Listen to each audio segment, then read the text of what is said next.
Hello दोस्तों, आप सभी का स्वागत है मेरे YouTube channel unique unknown facts पर। तो आज हम बात करने वाले हैं इस वीडियो में डायनासोर्स के बारे में। दोस्तों मैं आपको बताने वाला हूं इस वीडियो में डायनासोर्स के इतिहास, उनकी भौतिक और जैविक विशेषताएं, डायनासोर से जुड़े कुछ आश्चर्यजनक रोचक तथ्य और उनके विलुप्त होने के कारणों के बारे में। दोस्तों तो बने रहिए मेरे साथ वीडियो के अंत तक। यदि आप हमारे चैनल पर नए हैं तो मेरे चैनल को सब्सक्राइब कीजिए तथा बेल आइकन को भी दबा लीजिए दोस्तों, ताकि मेरी वीडियो की हर नोटिफिकेशन आप तक पहुँचती रहे। तो चलिए आज की वीडियो स्टार्ट करते हैं। तो मैं आपको बता दूं दोस्तों, आज से करोड़ों साल पहले पृथ्वी पर सबसे बड़े जीव यानी डायनासोर्स का अस्तित्व था। यह समय पृथ्वी के अस्तित्व का मध्यकाल था, लेकिन आज के युग में केवल डायनासोर्स के अवशेष ही पाए जाते हैं। डायनासोर्स धरती के अब तक के सबसे बड़े सरीसृप हैं जो कभी अस्तित्व में थे। दोस्तों डायनासोर्स पृथ्वी पर राज करने वाले सबसे पुराने और सबसे शक्तिशाली जीवों में से एक थे।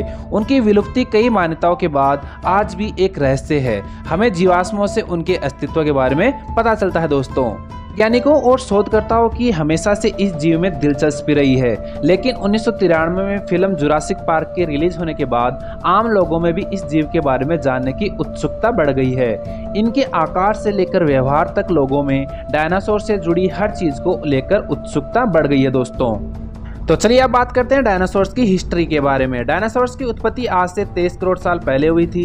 लगभग 16 करोड़ वर्षों तक पृथ्वी पर रहने के बाद आज से 6.5 करोड़ साल पहले डायनासोर्स लुप्त हो गए। जिसमें पृथ्वी पर डायनासोर्स मौजूद थे उस समय सातों महाद्वीप आपस में जुड़े हुए थे। दोस्तों लगभग 20 करोड़ वर्ष पहले महाद्वीप एक दूसरे से अलग होने लगे, जिसके कारण डायनासोर्स धरती के सभी क्षेत्रों में फैल गए। दोस्तों यही कारण है कि अंटार्कटिका सहित पृथ्वी के हर महाद्वीप पर डायनासोर्स के जीवाश्म पाए गए हैं।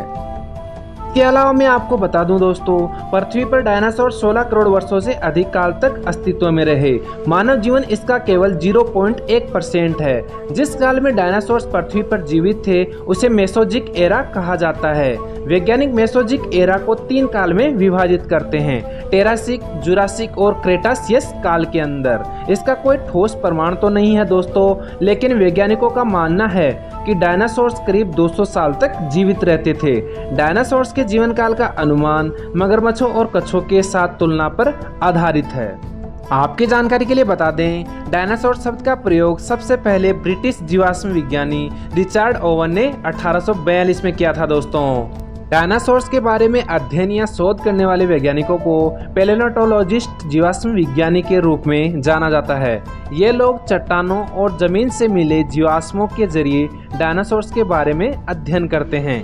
डायनासोर्स का शरीर आकार में बहुत बड़ा हुआ करता था, लेकिन एक वयस्क डायनासोर के मस्तिष्क का आकार मानव बच्चे के मस्तिष्क से भी छोटा होता था। दोस्तों हालांकि अधिकांश डायनासोर्स बहुत विशालकाय होते थे, लेकिन कुछ डायनासोर्स प्रजातियां आकार में इंसानों के बराबर हुआ करती थी।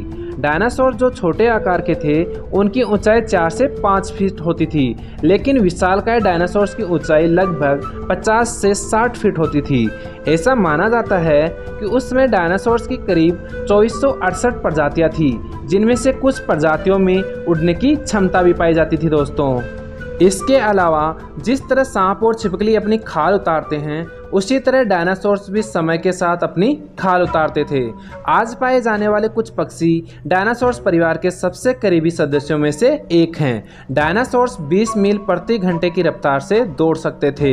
डायनासोर्स दहाड़ नहीं सकते, वे केवल अपना मुंह बंद करके ही घुरघुरा सकते थे। वैज्ञानिकों का मानना है कि कुछ डायनासोर्स ठंडे खून वाले होते थे और कुछ गर्म खून वाले। शाकाहारी डायनासोर्स ठंडे खून वाले होते थे। कुछ बड़े शाकाहारी एक दिन में 1 टन भोजन पत्तियां खाते थे। गर्म खून वाले डायनासोर्स को ठंडे खून वाले डायनासोर्स की तुलना में लगभग 10 गुना अधिक भोजन की आवश्यकता होती थी। दोस्तों आपको बता दें कि सबसे पहले पाए गए डायनासोर्स मांसाहारी थे, उसके बाद शाकाहारी डायनासोर्स आए और उसके बाद सर्वाहारी डायनासोर्स आए। दोस्तों अधिकांश डायनासोर्स शाकाहारी होते थे। आज की वीडियो में इतना ही दोस्तों। इससे आगे की चर्चा हम करेंगे पार्ट नंबर 2 में, जिसके अंदर मैं आपको बताऊंगा कि डायनासोर्स का अंत कब और कैसे हुआ था। दोस्तों तो पार्ट नंबर 2 देखना बिल्कुल ना भूलें दोस्तों, क्योंकि पार्ट नंबर 2 इससे भी ज़्यादा इंटरेस्टिंग होने वाली है। दोस्तों धन्यवाद।